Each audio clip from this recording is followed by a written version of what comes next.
Welcome to English at Pradeep sir. Simple present tense का तीसरा हिस्सा आज हम सीखेंगे। इसके अंदर मैं आपको everyday, daily, often, usually, generally जैसे शब्दों से परिचित कराऊंगा और इनको एग्जाम्पल के साथ आपको समझाने की कोशिश करूंगा। तो चलिए स्टार्ट करते हैं सिंपल प्रेजेंट टेंस पार्ट 3।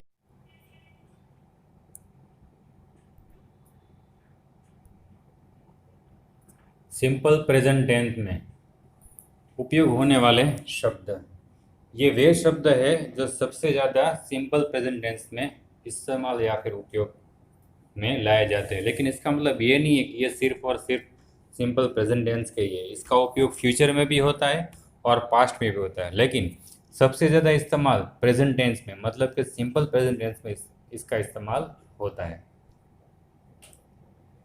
उनमें से तीन विभाग, तीन हिस्से किए हुए हैं। पहला विभाग, पहला हिस्सा है वाक्य के अंत में आने वाले शब्द। वे कौन से शब्द हैं जो वाक्य के अंत में आते हैं? जैसे कि एवरी डे मतलब हर रोज, एवरी वीक हर हफ्ते, एवरी मंथ हो तो हर महीने, एवरी ईयर हो, कुछ भी हो सकता है। डेली रोज। दूसरा हिस्सा है वाक्य के शुरू में आने वाले शब्द। ये वे शब्द है जो वाक्य के शुरू में आएंगे। जैसे कि समटाइम्स, इसका मतलब है कभी कभी या फिर कई बार। जनरली साधारणतः। और तीसरा हिस्सा है कर्ता के बाद में आने वाले शब्द। ये वे शब्द है जो कर्ता के बाद में आते हैं। ऑलवेज मतलब कि हमेशा, यूजुअली आमतौर पर, नेवर जिसको हिंदी में कहते हैं कभी नहीं, और आखिर है ऑफन अक्सर या फिर बार बार।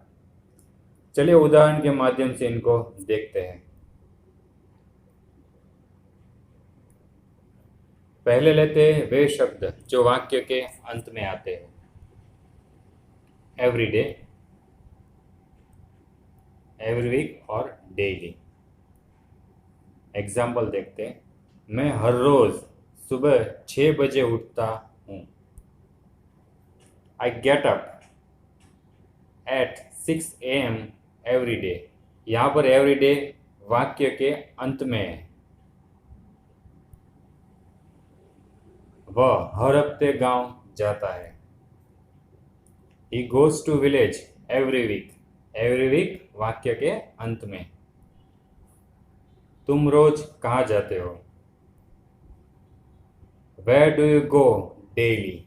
और daily भी वाक्य के अंत में है, मतलब ये तीनों शब्द जो है वो वाक्य के अंत में आते हैं। दूसरी स्लाइड देखते हैं। वे शब्द जो वाक्य के शुरू में आते हैं।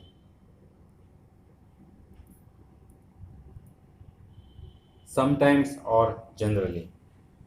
उदाहरण देखते हैं। कभी कभी हम फास्ट फूड खाते हैं। Sometimes we eat fast food. यहाँ पर आप देख सकते हैं समटाइम्स वाक्य के शुरू में ही आ गया है। साधारणतः मैं देर से सोता हूँ। Generally I sleep at late night. यहाँ पर भी जनरली वाक्य के स्टार्ट में ही आ गया है। तीसरी स्लाइड देखते हैं। कर्ता के बाद में आने वाले शब्द। ऑलवेज, यूजुअली, नेवर, ऑफन वगैरह वगैरह। जिसमें से पहला एग्जाम्पल लेते हैं। मैं हमेशा समय पर ऑफिस पहुंचता हूँ। I always reach at office at the time. इस सेंटेंस में, इस वाक्य में कुछ समझने की जरूरत पड़ेगी। यहाँ पर देखेंगे कर्ता के बाद में, मतलब कर्ता है आई, उसके बाद में ऑलवेज, बराबर है। तो इस पूरी स्लाइड में या फिर सभी सेंटेंसेस में जितने भी शब्द है ऑलवेज, यूजुअली, नेवर, ऑफर और सब के सब कर्ता के बाद में ही आएंगे। और एक बात, इसके अंदर 2 बार एट का इस्तेमाल हुआ है। एक ऑफिस के पहले एट लिखा हुआ है और दूसरा टाइम के पहले एट लिखा हुआ है। एट का मतलब होता है स्थल, मतलब कि जगह या फिर समय बताने के लिए एट का इस्तेमाल होता है। यहाँ पर आप देख सकते हैं ऑफिस है वो स्थल दिखाया है और द टाइम एक समय यहाँ पर दिखाया गया है, इसलिए दोनों जगह पर एट का इस्तेमाल हुआ है।